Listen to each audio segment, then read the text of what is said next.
With me in the studio, Yuval David is an Emmy Award-winning filmmaker, director, actor, and activist. Nice to meet you, Yuval. Thank you for coming in. Thank you for having me. It's really great to be here with you, but also great to be here in Israel.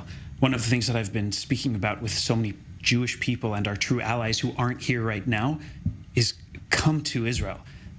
The minute the plane landed, actually the minute I walked off the plane arriving in Israel, I felt like my anxiety was gone.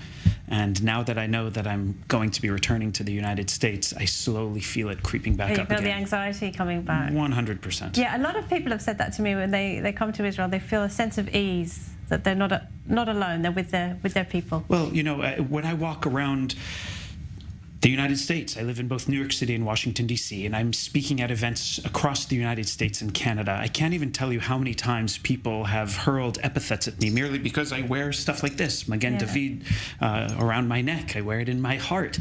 And here, nobody has been yelling things about my Jewish identity. Meanwhile, though, we have rockets being fired at us from Hamas and Hezbollah, and we have the threats of terrorism. And it's amazing that I feel less anxiety here than I do in the United States. Yeah, it's quite a paradox, isn't it? And you've really, you know, experienced a lot of the pain and suffering here. You've been meeting with some of the hostages who were freed, the families of the people who are still being held. You've met with wounded soldiers. I mean, you're really feeling what the country is going through right now. The level of trauma and grief is hard to put into words. And it makes me sad because I feel like I was trained for this moment. I was taught to understand what bechol dor vador means in every generation and generation. We have these similar narratives that keep happening to our people. And because I was raised to be proudly Jewish and to proudly embrace every part of my identity, plus all the advocacy that I do, and being a storyteller, being an actor, a director, a filmmaker, and on the news as a news commentator is being a storyteller. And the meetings that I've been having with people, hearing their stories, one of the things that I make a point of never doing is to say, be strong. I just don't like that expression. Oh, really? You don't have to be strong. Be in the trauma, be in the grief, understand what it is, and then shape your narrative, understanding what your next step is.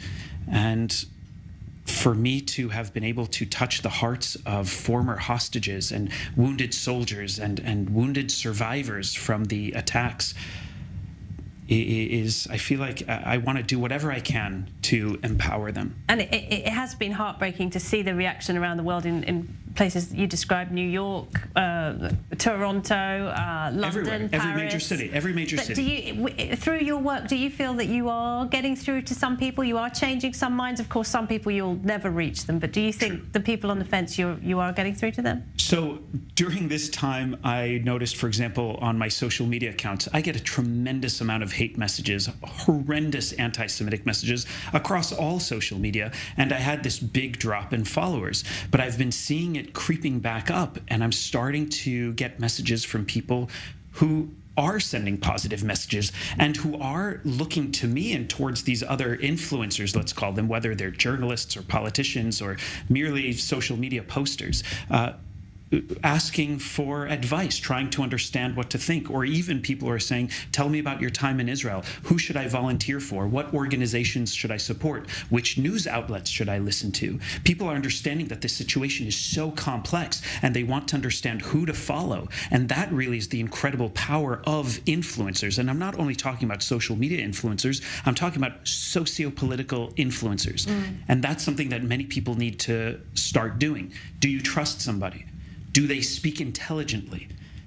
Listen to what they say. And then listen to the other sources as well. And make your own mind up. Quite. But people are not reading books so much these days. No. They are getting all of their education from the statistics are something like 97% of people under the age of 45 receive the vast majority of their news from TikTok and Instagram. That's a pretty horrifying statistic. And it's an extremely complicated conflict. It takes a lot of reading, doesn't it? A lot of understanding. And I mean, you're a very successful filmmaker, actor. You've got an Emmy, as I said. I do. I have Emmys and awards from international film and theater festivals.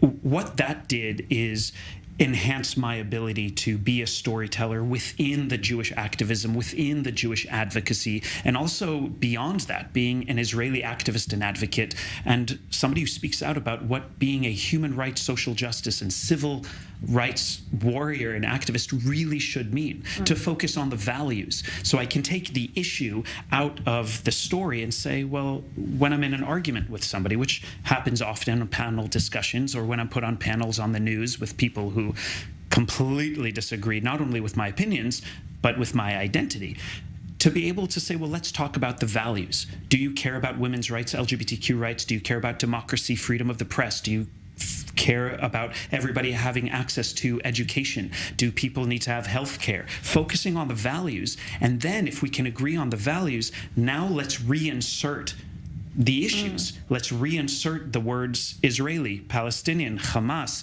IDF. And if their values all of a sudden change merely because we're speaking about Jews, then we know that they're anti-Semitic. Well, quite, and I was going to ask you about your industry specifically likes to kind of jump on the bandwagon of all the causes you just listed. We're seeing very this much with the progressive causes. There's been very little or no solidarity with the victims of rape, torture, horrific atrocities. I find it horrifying. I find it disappointing, and I have been speaking up as an activist in support of Israel and the Jewish people, in support of democracies, in support of the values I believe in for a long time. And there have been people who've said to me, saying, should I be concerned that this will impact my career as an actor, as a director, as a television host, as a news commentator, if I'm so demonstratively Jewish, if I'm so demonstratively supportive of Israel, even though I can criticize Israel. Of course, I'm also American. There are things that I criticize about the US, but I'm not anti-American.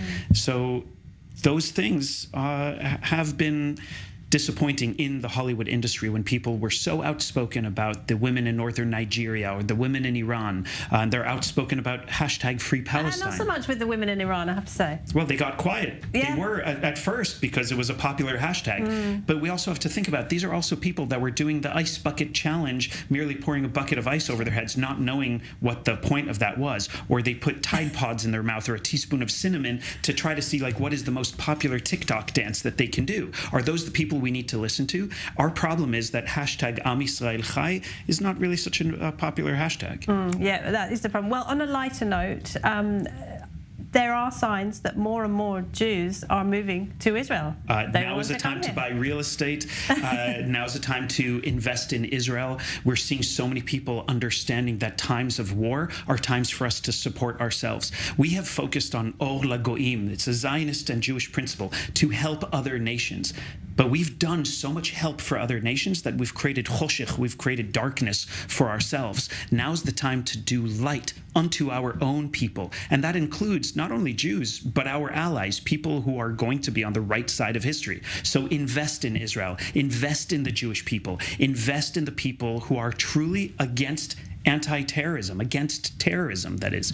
So now is the time to move to Israel. I think it's an amazing feeling. And the country is really healing, isn't it? You can really feel that the country is going through a process. You feel the healing, but you also feel the grief. I have described it as feeling all of the emotions in one day. And it's overwhelming.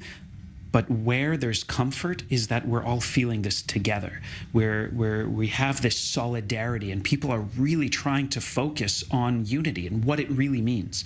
There's this beautiful feeling. I'm starting to get anxiety and feeling nervous again, honestly, right now, because I know that next week I'm going to be back in the US. Well, you're welcome to stay a bit longer. I think I just might, and I hope to help inspire other people. You saw how long Michael Rappaport stayed? He kept saying, well, I was supposed to be here for 1 week, and I've already been here for 3.5 weeks. Yeah, I keep hearing that. Well, it's great to see you, and have a safe journey back, and stay safe. Thank you, Yuval David. Thank you.